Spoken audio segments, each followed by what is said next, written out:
the family thing, it's like that takes up all the time. And I guess I just don't go places where I like being in LA sometimes. Duff McKagan has released his latest book, How to Be a Man, and the bassist who made a name for himself living through the heyday of Guns N' Roses has a few thoughts on the 100 albums every man should own. In the chapter Know Your Tunes, Duff outlines the list, which does stretch out to be a little more than 100. I think I even prefaced my in the book, the albums list and the book list. I qualified it, saying it's not a complete list. And I did it off the top of my head. So I just started at A, and really ABBA. B is before C, so AC/DC's after ABBA. And I just kind of went through a list through memory because I didn't want to look at my iTunes album list, and I didn't want to look through my things. I just wanted to, like, what matters right now. I know I'm always going to leave stuff out. If I had 1,000 albums on there, I'd leave something out and go, oh my God, I didn't put the Commodores on there. Or Stevie Wonder, you know, I missed. So it is a discussion, and the books I put in there, too, are just conversation starters, really. There are some great albums there, but also some head-scratchers.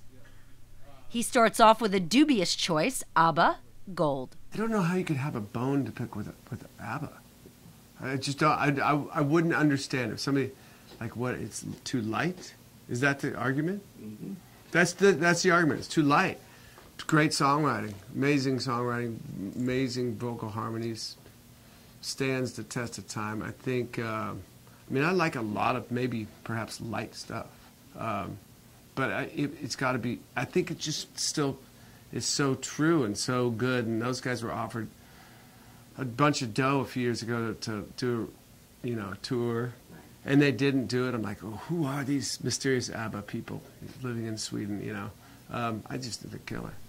On the list is Faith No More's The Real Thing, and he recalls how he and his mates in Guns N' Roses couldn't get enough of the album. Oh, the Faith No More. Yeah, I was in Chicago, so I remember it exactly. Slash and I and Steven Adler were in Chicago. We were writing songs for Illusions.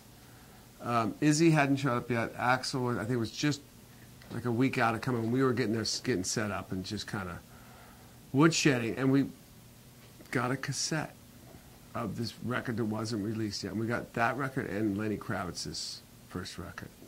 Somehow we were getting stuff that wasn't quite out yet. We'd get like the record company's pre-releases, and that flavored our summer.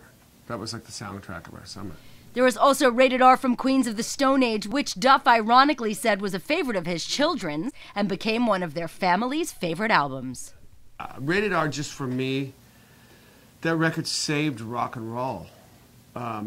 Things were kind of going south. I was listening to rock and roll bands. I had to go to like Sweden, like find Backyard Babies and Zeke, a punk rock band out of Seattle, and there just wasn't anything. And you heard stirrings of Josh and Nick out at Sound City making this record, and there was a lot of buffoonery going on. But I heard it was really great. And Mark Lanigan was going out and singing stuff, and he'd come back. I was hanging out with Mark a lot, and he's like, dude, this record's killer. And when it came out, I thought it just saved rock and roll, and it's kind of our family's travel soundtrack. Like, since the kids were babies.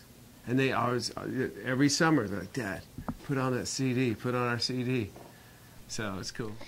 Duff says that everything is up for debate, and if you want to see the full list, you'll have to go buy his new book, How to Be a Man and Other Illusions. It's after you read it that Duff says he's up for a good old-fashioned Twitter debate about the list with readers. If you have the book, please share your thoughts on some of the choices Duff made in his 100. As always, hit the subscribe button to get the latest from Artisan News, and we'd love to hear your comments below. I gotta be honest and not just like jump over that. It's weird sometimes, but I think I'm a little used to being